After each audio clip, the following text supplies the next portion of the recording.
Today we're going to be talking about systems. More specifically, the systems that make scaling your home service business, or really any service-based business, with paid ads as easy as you thought it would be before you ever started. Because in reality, that's how it's supposed to be. But somewhere along the way, you picked up one tactic, and then another, and then another, and then you're spread thin, trying to do all these things that all these gurus are saying, and then you're at this point where you can't hold it all together. But scaling ads was never meant to be complicated. And the only reason why it feels that way is because you've never had one clear system to run it. And my team and I have built one of the best systems that have proven an ROI. And over the last 7 years, we've built brands for over 250 businesses across 50 different industries. And with this system, we pulled and extracted the best parts of it and now have applied it to home service businesses with branding and paid ads. And in this video, I'm gonna walk through all 4 parts of that system and how each one of those works and which one you need to fix first if you wanna be able to build a brand with ads that have a predictable pipeline.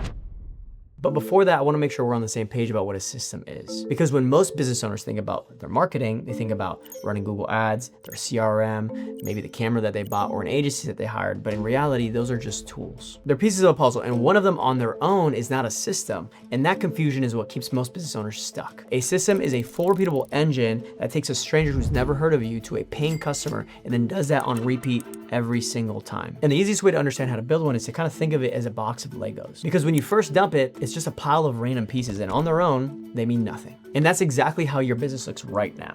Since you've got all these scattered pieces, your story, your wins, your clients you've helped, the failures you've learned from, and none of it's doing a thing for you yet. So the first move is to sort all these pieces, give it categories. This is the business side, this is the personal side, and this is the proof. Then you arrange them by what matters most, because you're never gonna show everyone everything. You have to keep it relevant. Instead, you're gonna lead with the pieces that hit the hardest for the people that you're trying to reach. And then you're gonna build those pieces together on purpose. So instead of a pile of random facts about you, someone can finally understand who you are and why they'd pick you and why they honestly want to do business with you, because at the end of the day, people do business with people. Now that assembled story is going to play as your brand. And that matters more than you realize, because your brand and your ads are not two separate things. They're one mechanism.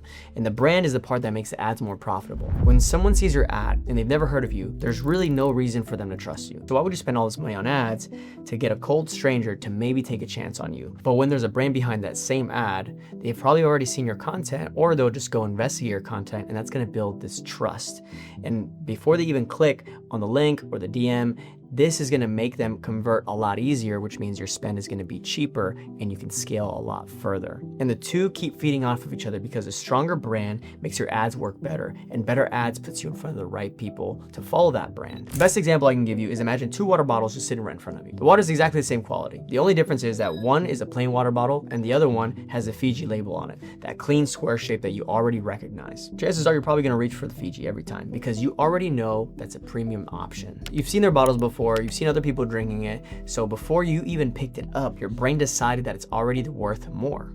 But in reality, nothing about the water changed. The only thing that changed was the branding wrapped around it. And it works exactly the same way in business, because when a homeowner sees your ad, they're standing right in front of the same exact shelf. And if you're the plain water bottle, the only thing left for them to judge you on is price. But if you're the one that they recognize, the one that they've seen before, they won't shop around and they'll pick you because they trust you and they won't flinch at the cost. And the whole point of the system is to build you into that bottle, the one that people already trust before you even said a word. And it starts with the first part, the brand. From there, we want to then create the system. That's your content strategy, your messaging, content pillars, visual identity that makes you look like the premium option before a customer ever reaches out. And if content pillars sound a little vague, for a home service business, it's pretty simple. It's just a handful of things that you're gonna post about over and over again. It's the work itself, the before and afters, the job sites getting done, your team, quick tips that prove you actually know your trade, and proof that people really love to work with you. So testimonials from jobs that you've already finished. And your visual identity is just there to make sure everything is cohesive. Same colors, logo, your truck, your shirts, your Instagram page. That way people start to recognize you before they even read your name. And most business owners skip this part because they think that branding is more of a luxury. It's not a necessity that I need to do right now, that eventually maybe I'll get to it. And they think that ads is where the money is at. But honestly, it's backwards. Your brand does 80% of the selling for you long before anyone ever sees a price. And the reason why that carries so much of the selling is the same reason why you chose the Fiji bottle over the plain one. So by the time that your ad reaches someone, they've already seen your content. You're not a stranger interrupting their feed. You're a name that they recognize recognize, so more of them will stop, more of them will click, and then more of them will book. And every time you do that, Meta actually charges you less to reach the next person and the next person. And this is how a strong brand drops the price of every ad that you'll ever run. And the data backs that up. Story-driven content brings in 400% more inbound than just plain static posts. And there's actual research showing that home service customers move through roughly a 79-day buying window, where a brand that shows up consistently is the one that gets chosen while everyone else is still waiting to be found. And that window is the whole game, because most homeowners aren't ready to buy the day that they first see you. They're just bookmarking you away for another time when something breaks. So the brand that stays in front of them the most for those couple of months is the one that they call first, when the pipe breaks or the roof cracks, all while the company that maybe posts once a month and just gives up never even crossed their mind. So branding isn't a luxury. It's what makes every ad cheaper and every customer easier to close, which is why it has to come first. But a brand sitting there won't get you a single job until you get in front of the right people. And that's where the second part comes in, the creative system. This is essentially how you make the ads that do the selling. This is where most business owners fall apart, because they're convinced that scaling is about finding the perfect audience to target. But ad platforms don't work that way anymore. With new AI updates, targeting takes care of itself now. The platform already knows who buys, because it watches who books with you, and then it goes and finds more people like that. Because it stopped being about who you show the ad to, but actually it's more about what does the ad actually say. So with that being said, you have to build your ads in 3 simple layers. First, the scroll stopper, the first few seconds that stops somebody mid-scroll, like a shocking before and after or a bold claim about their home.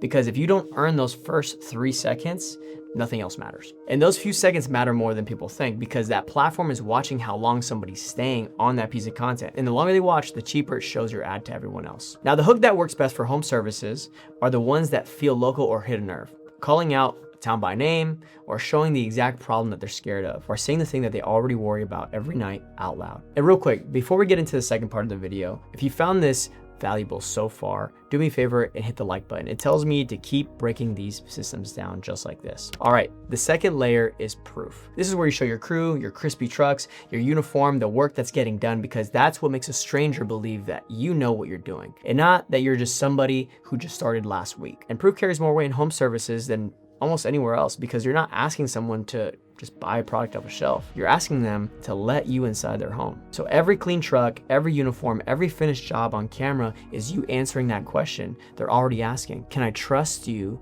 Can I trust this person enough to give them my address? And the third layer is the friction killer. This is where you take objections head on. The price, the mess, the trust. So by the time that they're done watching, there's nothing left holding them back. And you don't want to wait for them to bring those worries up. You say them first, because the company that promises we clean up after ourselves and we give you the price before we start beats the one that leaves the customer guessing. Every worry that you answer inside the ad is one less reason to stop scrolling, and one less thing that they'll try to haggle you down on later. Now, there's a myth that ads have to be fancy, but after running this across hundreds of campaigns, what I've realized is that the ones that do the best are the ones that are always stupidly simple. They're the ones that are just with the homeowner. They're the ones that are just with the business owner, talking straight to the camera, calling out a town that they serve, a pain point, saying who they are, what they do, and why they're different, and then closing with a really strong call to action. And the reason why the simple ones win over the polished ones are because a produced ad can look like an ad, and the second that someone knows that it's an ad, people start to put their guard up. In a plain video of you talking raw organically just feels like a neighbor who just happens to own the company. And then one thing you can't skip are captions.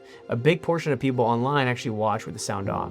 So if there's no text, then they're gone before they even hear you pitch. And the reason that works is because of trust. See, the more that a homeowner sees your face around town, on their feed, on a truck, or on a neighbor's recommendation, the more you stop feeling like an ad and start feeling like somebody they already know and trust. So by the time they need work done, you're the guy that they've seen for weeks instead of just a company that they're taking a risk on. And that gives a huge advantage. Now, once you have a few of these ads ready, the next question is, which one deserves your budget? And that brings us to the third part, the testing system. Because no one can tell which ad is going to land just by looking at it. But instead of putting your whole budget into one and hoping that it works, you run a handful at once and let the numbers show you the winner. Because what most people do is they make one ad, they put all their budget behind it, and the moment that it underperforms, they decide that the ad didn't work for them. But the ones who scale treat it completely different. They know they can't look at an ad and predict whether it's going to land. And the only way that they know is to put it in front of people and see what they do. So instead of betting everything on one, they do a bunch of different ads at the same time and let the numbers point to the winner. And handful just means about 4 to 8 at once. Running them at the same time matters too, because they're all reaching the same kind of person the same week. So when one pulls ahead, you know that it's to add that one, not just a lucky stretch. And the way that you split that budget follows a simple pattern. The biggest share goes to the ads that are already proven, the ones consistently booking jobs at a cost that you're happy with, because that's what keeps the business cash flow positive while everything else is being tested. Now, a smaller share goes to variations of the winners. Whether you take an ad that's already working and change one thing, usually the first few seconds or the opening line, because a tired ad can come back to life just with a single new hook. And now the smallest share goes to fresh ideas, brand new angles that you've never tried, because that's the pipeline that finds your next winner before your current one wears out. And the reason that you only change one thing in a variation ad is so you can tell what really made a difference. If you swap the hook, the offer, and the footage all at once and it does better, now you have no idea which change did it. So change one piece at a time, and every test will hand you a lesson you can carry to the next ad. Now, the thing that ties all this together is patience, because a brand new ad usually does pretty rough for the first few days while the platform figures out who to put it in front of. So during those first days, the platform is just spending your money trying to figure out who to put those ads in front of. So usually those early numbers are the worst numbers that you'll ever see on it. So give a new ad a few days and enough budget to get through the learning stretch before you decide anything, because the ad that you would have killed on day 1 is usually printing by day 5. So give it room to settle before you judge it, instead of killing it the second that the early numbers look bad. And when you do judge it, make sure that you let the data make the call instead of your own taste, because the ad that you personally love is usually rarely the one that your customers go for. And that's what keeps your spending steady as you grow, since most of your money is always behind what's already working, while a small piece is always finding what comes next. And once the data hands you a clear winner,